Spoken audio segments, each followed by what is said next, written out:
নমস্কার, রান্নাঘরের মহারানীতে তোমাদের সবাইকে স্বাগত। আজকে তোমাদেরকে দেখাবো মটর আর ফুলকপি দিয়ে পোলাও। মটর মানে কড়াইশুঁটি আর ফুলকপি দিয়ে পোলাও দেখাবো। এখনও ফুলকপি একটু বাজারে পাওয়া যাচ্ছে, তার জন্য করে নিয়েছি। ফুলকপিগুলো দেখো মোটামুটি কেটে নিয়েছি মাঝারি সাইজে, কড়াইশুঁটিও ধুয়ে নিয়েছি, ফুলকপি আর কড়াইশুঁটি ধুয়ে নিয়েছি। আচ্ছা, আর করবো পোলাও যেহেতু গোবিন্দভোগ চাল দিয়ে। আচ্ছা, এখানে আমি একটা পাত্র নিয়ে নিয়েছি। এখানে যে মানে চালটা কিন্তু আমি কাপ মেপে নিচ্ছি, তাহলে সেই বুঝে জল দেব। এখানে জল তো দেব, জলের সাথে কিন্তু দুধ ব্যবহার করব। কড়াইশুঁটি আর ফুলকপিতে যে পোলাও করব তাতে কিন্তু আমি দুধ ব্যবহার করব। এবার জল দিয়ে কিন্তু একটু ভিজিয়ে রাখবো গোবিন্দভোগ চালটা। আচ্ছা, আমি এখানে একটা ছাঁকনি নিয়ে নিয়েছি। চালটা কিন্তু ভালো করে ধুয়ে নিয়েছি। ধোয়ার পরে চালটাকে এবার ছাঁকনিতে আমি ঢেলে দিচ্ছি, দিয়ে বেশ কিছুক্ষণ এভাবে রেখে দেবো যাতে জলটা পুরো ঝরে যায়। আর চালটা কিন্তু বেশ অনেকটা জলটা ঝরে গেলে কি হবে, চালটা কিন্তু শুকিয়ে যাবে। সেই জন্য কিন্তু এইভাবে ছাঁকনিতে চালটা ঢেলে নিচ্ছি। চালটা কিন্তু বেশ খানিকক্ষণ আমি এভাবে রেখে দিয়েছি, আর একদম কিন্তু জলটা ঝরে গেছে। এবার এটাকে কিন্তু ঢেলে নিচ্ছি বাটিতে ঢেলে। এবার চালটাকে, পোলার চাল একটু কিছুক্ষণ আগে মেখে রাখলে সবচেয়ে ভালো হয়, সেই প্রসেসটাই করছি।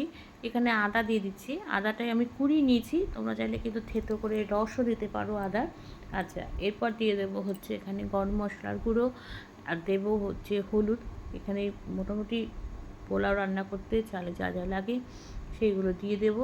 দিয়ে দিচ্ছি নুন, আর দিয়ে দেবো হলুদ। আর যেহেতু হলুদ দিয়ে করবো সেই জন্য হলুদ দেবো। আর দেবো হচ্ছে ঘি। পোলাওতে যেটা মেন সেটা হচ্ছে ঘি। ঘি দিয়ে এবার এটাকে কিন্তু খুব ভালো করে বেশ কিছুক্ষণ আমি ভালো করে মেখে এটাকে কিন্তু ঢেকে রেখে দেবো, যাতে পোলাওর চালের মধ্যে মানে পুরো মশলার গন্ধটা চলে যায়। বিশেষ করে গরম মশলা, ঘি, আদা দিয়ে এটাকে ভালো করে এবার মেখে কিছুক্ষণের জন্য আমি এটাকে ঢাকা দিয়ে রেখে দেবো।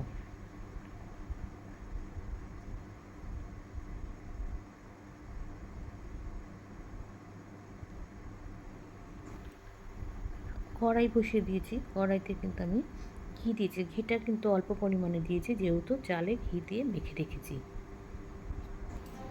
আচ্ছা, কড়াই নিয়েছি, কড়াইতে তো ঘি দিয়েছি। ঘিয়েতে কিন্তু এখানে কাজু আর কিশমিশ দিয়ে দিচ্ছি। কাজু কিশমিশ তো পোলাওতে দিতেই হবে, এটাকে একটু আগে ঘিতে ভেজে নিই, একটু লাল লাল করে ভেজে নেব।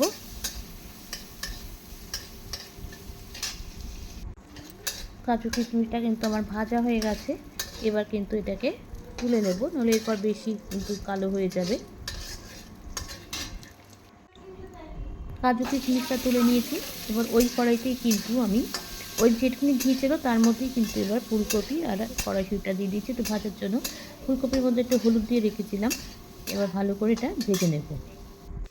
আচ্ছা, কড়াইটা কিন্তু ঢেকে রেখেছিলাম। ফুলকপি আর আলুটা, ফুলকপি আর কড়াইশুঁটিটা কিন্তু ভাজা হয়ে গেছে।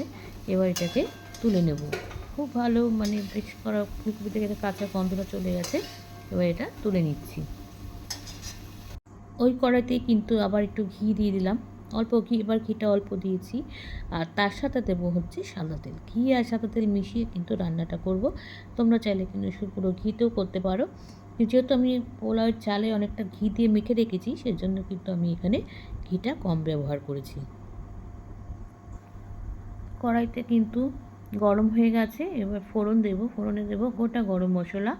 এখানে দুটো তেজপাতা দিয়ে দিয়েছি, লবঙ্গ দেব, এলাচ দেব, দারচিনি, মানে যেটা আমরা গরম মশলা আমরা সাধারণত ব্যবহার করি গরম মশলায়, গোটা গরম মশলায়, সেগুলোকে এবার দিয়ে দিয়েছি। দিয়ে এবার এটাকে ফোড়নটা একটু বেশ ভালো মতন গন্ধ হবে, তারপরে কিন্তু এখানে চালটা দিয়ে দেবো।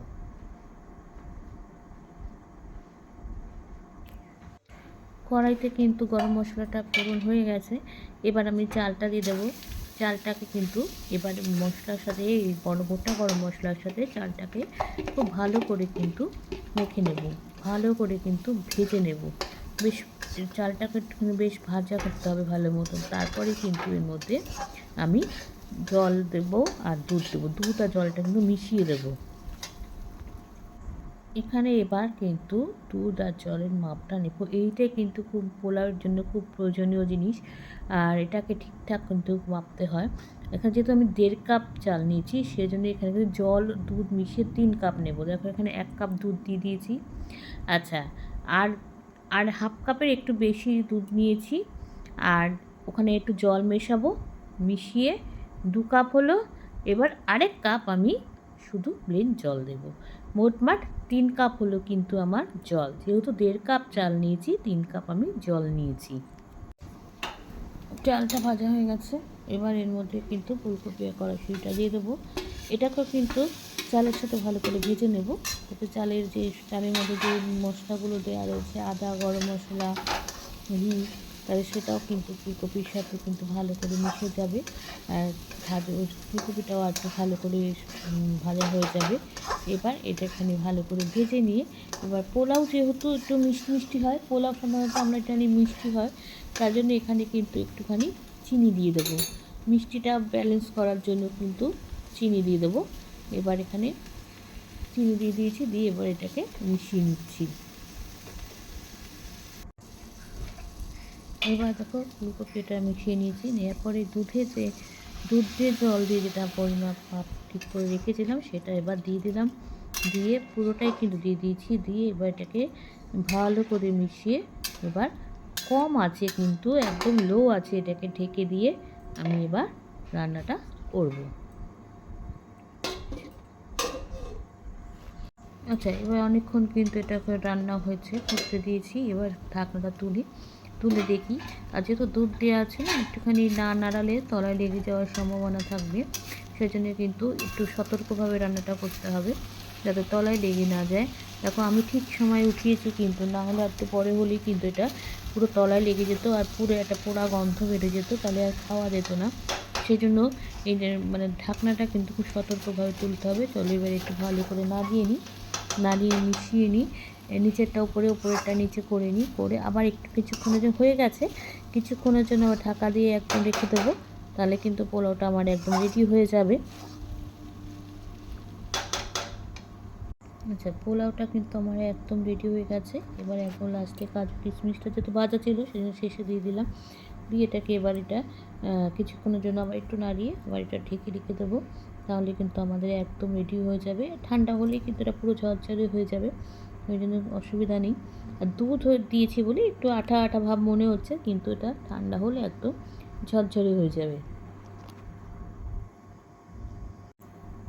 আচ্ছা, পোলাও রান্নাটা কিন্তু আমার একদম রেডি, ভীষণ সুন্দর হয়েছিল। শুধুও খাওয়া যায়, আবার নিরামিষ তরকারিতে দিয়ে আলুর দম দিয়েও ভীষণ সুন্দর লাগবে। এটা খুব দারুণ হয়েছিল। তোমরা কিন্তু অবশ্যই বাড়িতে বানিয়ে খেও, আমাকে কিন্তু জানিও লাইক, কমেন্ট আর শেয়ারের মাধ্যমে। তোমরা যারা আমার চ্যানেলটাকে সাবস্ক্রাইব করে আমার সঙ্গে রয়েছো, তাদের জন্য রয়েছে অসংখ্য অসংখ্য ধন্যবাদ। যারা করোনি তারা প্লিজ চ্যানেলটাকে সাবস্ক্রাইব করে আমার সঙ্গে থেকো। তোমরা সবাই সুস্থ থেকো, সাবধানে থেকো, ভালো থেকো। চলি, টাটা। দেখা হচ্ছে পরবর্তী নতুন কোনো রেসিপিতে তোমাদের সঙ্গে।